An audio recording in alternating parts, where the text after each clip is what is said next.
O assalto mais famoso da Espanha finalmente chegou ao fim com a parte 2 da quinta temporada de La Casa de Papel, e no vídeo de hoje eu quero falar sobre esses últimos episódios dessa série fenomenal, e eu vou falar tudo com spoilers, quero comentar cada mínimo detalhe, quero falar ali o que eu senti em cada episódio. Então esse vídeo aqui tá cheio de emoções, tá cheio de comentários, tá cheio de tudo. Então bora lá pra gente falar um pouco mais sobre esse final de Casa de Papel. Hey pessoas, eu sou o Matheus e no vídeo de hoje falaremos sobre La Casa de Papel, quinta temporada, parte 2.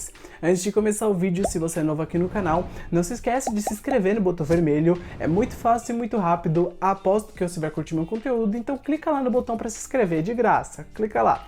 Não esquece também de deixar o like, que ajuda esse amigo, então clica no botãozinho do like, não vai te custar nada. E também vai lá embaixo nos comentários me contar o que você achou desse final de La Casa de Papel, se você se emocionou, se você chorou. Me conta tudo o que vocês quiserem lá nos comentários, que eu vou ficar muito feliz em saber a opinião de vocês. Então coloca lá. Depois da morte da Tóquio, lá no final da parte 1 dessa quinta temporada, tudo ficou meio estranho ali para aqueles assaltantes. E quando nós chegamos no começo dessa parte 2, a gente acaba percebendo que todos os ladrões acabam sentindo essa perda da Tóquio. Mas ainda assim, eles têm que seguir em frente com o plano de roubar o ouro do Banco da Espanha. Porém, como já era de se esperar, o nível de tensão entre eles meio que se eleva por conta dessa recente perda. E aos poucos nós vemos como cada um lidou aí com a morte da Tóquio. O Rio, por exemplo, sentiu que seu coração estava saindo do peito, enquanto a Estocolmo sentiu culpa por causa da morfina que ela se injetou, e essa culpa dela realmente era necessária, porque, querendo ou não, ela foi meio que a culpada. Se ela não tivesse injetado a morfina, talvez a Tóquio estivesse viva, né? Eu não tô colocando culpa nas costas de ninguém, mas uns 50% de culpa tá nas costas da Estocolmo. Já a Manila e o Denver colocaram as cartas na mesa e tiraram um momento para conversar sobre a amizade deles. Porém, essa conversa dos dois acabou esquentando e o Denver até beijou a Manila. E nesse momento, enquanto eu tava assistindo, eu só olhei pra TV e falei: cara, o que você tá fazendo? Que merda é essa? Primeiro que eu sempre achei a Manila muito desnecessária pra todo esse plano dos ladrões. E segundo, que eu também sinto que a Manila não serviu pra muita coisa nessa quinta temporada, a não ser pra ser a talarica entre o Denver e a Estocolmo, né? Porque de resto, no final das contas, a gente percebe que ela não teve muito propósito para aquele assalto. Porém, no final das contas, a Manila pelo menos percebeu que ela não sente tudo que ela achava que sentia pelo Denver depois desse beijo.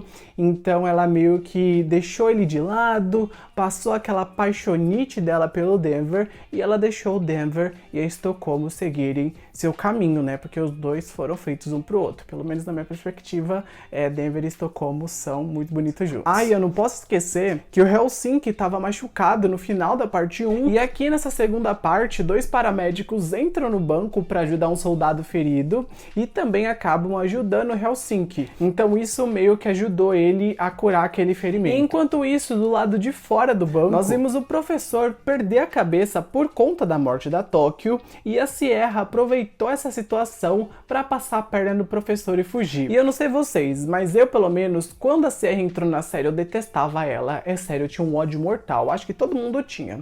Mas agora, nessa quinta temporada, ela evoluiu tanto que eu até comecei a gostar um pouquinho da Sierra. Eu sinto que a atriz que interpreta ela, que no caso é a Nadia, desde Vis-a-Vis, me mostrava que sabia interpretar uma vilã cheia de camadas. E foi exatamente isso que aconteceu com a Sierra. Ela é uma vilã, querendo ou não, e ao mesmo tempo o deboche dela e a forma que ela age com as situações ali que estão acontecendo fazem a gente ficar cativado por ela. Então, ao mesmo tempo que ela consegue ser séria e trapaceira, ela também conseguia ser compreensiva e perspicaz. E ao longo dessa parte 2, a gente foi percebendo o quão o professor e a Sierra acabaram se aproximando. Tanto é que ela jogou na cara do professor que ele não deveria ter saído daquela ilha na Tailândia para roubar o Banco da Espanha, e que isso foi uma idiotice da parte dele. E eu concordo com ela, porque foi uma idiotice do professor fazer esse roubo. Imagina, se ele não tivesse feito esse roubo, Nairobi e Tóquio estariam vivas. E até agora eu ainda me questiono o porquê o professor tem tanta ganância em fazer esses roubos, sabe? Em executar todos esses planos. Eu sei que ele tem toda uma história e daqui a pouco a gente vai falar dessa história, mas eu ainda assim fico imaginando, o cara é muito inteligente, ele poderia usar essa inteligência para coisas muito melhores, mas ele usa essa inteligência para roubar e ele quer continuar roubando, então tem uma coisa aí, sabe, na mente dele, ele precisa de uma terapeuta, mas no final das contas é uma coisa que se ele tivesse ficado na ilha da Tailândia, as coisas não teriam saído tão erradas como aconteceu aqui nessa quinta temporada. E só pra completar o enredo da Sierra, eu preciso falar que eu adorei ver ela passando a perna no professor e tentando entregar ele pro Tamayo pra ver se ele tirava as acusações ali contra ela. Porém, a gente sabe que o Tamayo é tão cuzão quanto a Sierra e já era de se esperar que ele não ia aceitar esse pedido dela, então ele acabou acionando a polícia e a gente acabou percebendo que a Sierra e o professor tiveram que trabalhar juntos para se esconderem e saírem dessa situação. E como sempre, o professor usa sua inteligência para contornar cada mínima adversidade que aparece no caminho dele. E esse momento do episódio onde ele acaba se escondendo dentro do sofá foi maravilhoso. Eu achei muito perspicaz ele abrindo o sofá, tirando as molas, tirando o enchimento, entrando ali dentro junto com a Sierra, e o policial, obviamente, né, acabou olhando bem embaixo da almofada onde estava o pano preto. Eu achei esse momento muito conveniente, mas eu ainda assim passei um pano, falei, ah não, essa cena foi muito boa, como foi construída, então vamos passar um paninho aqui pro professor, foi muito perspicaz a forma que os roteiristas pensaram nisso, então eu dei uma salva de palmas porque esse escapismo do professor foi muito bom. E enquanto essa nossa dupla perfeita e improvável tava escapando, a gente tava vendo dentro do banco o Palermo coordenando a retirada do ouro ali, e ele conseguiu passar todas as pepitas de ouro pro reservatório de água, pra assim o Benjamin do outro lado pegar esse ouro e transformar ele em barras. E o mais interessante de tudo isso é que La Casa de Papel usa realmente a física para fazer com que as cenas se tornem realistas. Eu acho que tudo aqui na série é muito realista e muito bem feito. Tanto a parte técnica quanto a parte gráfica, a parte visual. E querendo ou não, o roteiro, né? Tudo é feito com muito carinho, com muita precisão. E isso é o grande diferencial de La Casa de Papel. Tanto é que a própria série contratou um especialista para forjar o plano que o professor e o Palermo fazem aqui na série. Então, o especialista fez vários cálculos, fez várias coisas, e o plano que eles fizeram para roubar o ouro é um plano de verdade que, se você tentasse na vida real, muito provavelmente funcionaria. E eu acho isso fenomenal. Tanto é que eu sempre gosto de assistir o documentário de La Casa de Papel, porque tem essas curiosidades que eu, pelo menos, curto muito.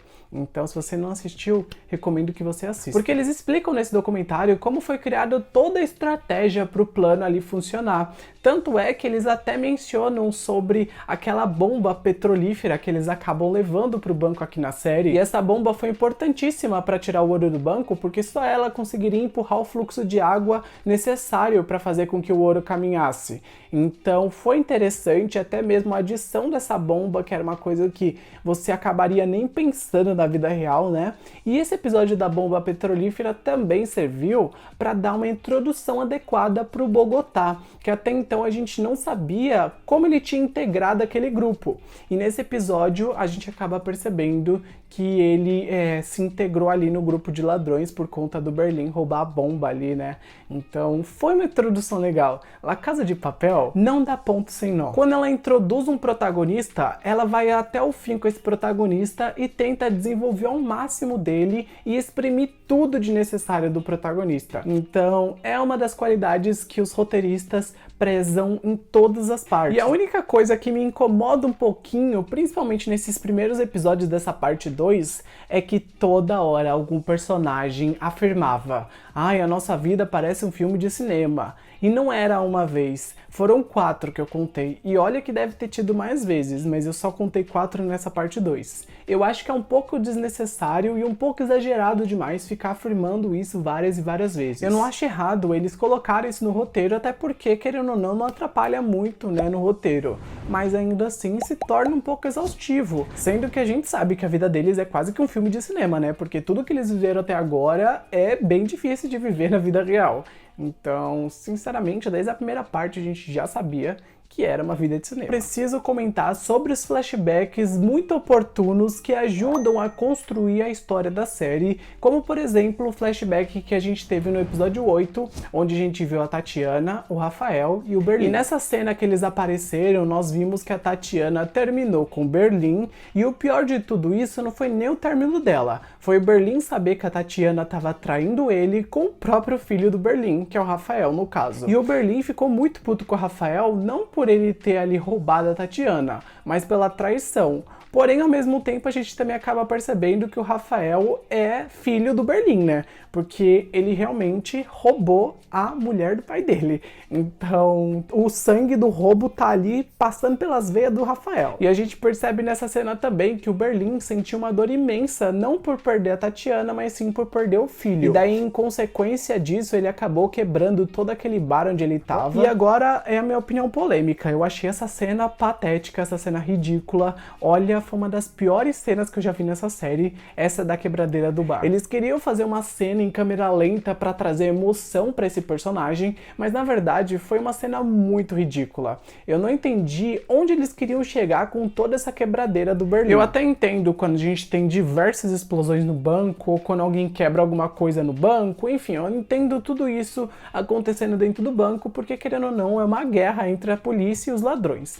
Mas a cena do bar foi muito inconsistente. Pelo menos na minha perspectiva, né? Eu não sei se vocês interpretaram de uma outra forma. E se interpretaram, coloca nos comentários que eu quero muito saber se vocês curtiram essa cena da quebradeira. Porque eu achei bem sem sentido para aquele momento. E aliás, todo esse enredo envolvendo a Tatiana, o Berlim e também o Rafael vai servir como base pro spin-off do Berlim, que já tá confirmado pela Netflix. Então eu já tô sentindo que a gente vai ter mais desenvolvimento disso. E aliás, eu já tinha falado sobre esse spin-off lá no meu vídeo da parte 1, então olha, eu já esperava que esse spin-off fosse acontecer. Aliás, eu até assistiria um spin-off de La Casa de Papel, focado nas aventuras do Berlim. Confesso que gostaria. Netflix, pense nessa ideia e me acredite. E depois eu vou postar um vídeo só teorizando várias coisas sobre esse spin-off. Eu aposto que vocês vão curtir o vídeo, porque eu já escrevi um roteiro bem legal. Então aguardem, se inscrevam no canal para não perder o próximo vídeo. Mas vamos agora voltar ali pro enredo das pepitas sendo retiradas do Banco da Espanha e também para os enredos aleatórios que aconteceram durante esse 8º episódio, como por exemplo a Mônica ficando surtada, tendo alucinações, atirando para todo lado, quase acertando o Denver. E esse surto dela só foi curado com rola, quer dizer, foi curado com uma dancinha sensual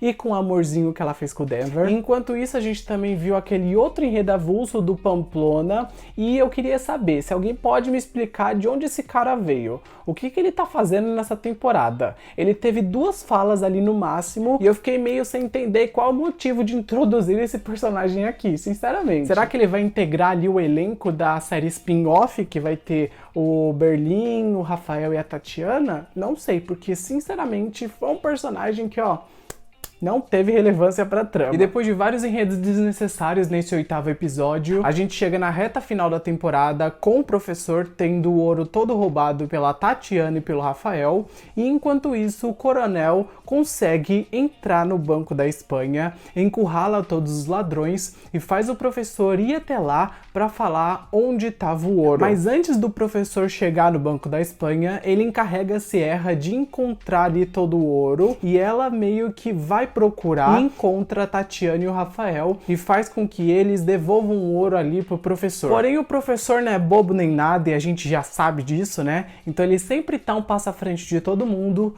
principalmente um passo à frente do Tamayo. E quando o Tamayo deu a cartada final pro professor, o professor contrapôs essa cartada e conseguiu ali meio que fazer o Tamayo seguir o plano dele. E foi exatamente o que a gente viu aí no final da série. Todos os ladrões acabaram sendo declarados mortos. Eles conseguiram ali um novo passaporte, uma nova identidade, para sim conseguir uma nova vida. E o mais engraçado em tudo isso é que no final das contas eles ficaram com ouro e o Banco da Espanha ficou com um ouro falso que na verdade era feito de latão. E o próprio coronel sabia desse ouro falso, mas na verdade ele não tinha opção e teve que deixar os ladrões em liberdade. E até que foi uma reviravolta genial da parte dos roteiristas. Eu pelo menos achei muito inteligente. Não foi a melhor coisa, não foi o final mais mais grandioso, que eu já esperava um final diferente, mas ainda assim eu gostei de como tudo funcionou aqui para esse desfecho da série. Tanto é que eu ainda quero falar um pouco melhor sobre esse final no meu próximo vídeo, então aguardem que vai ter mais vídeos de La Casa de Papel.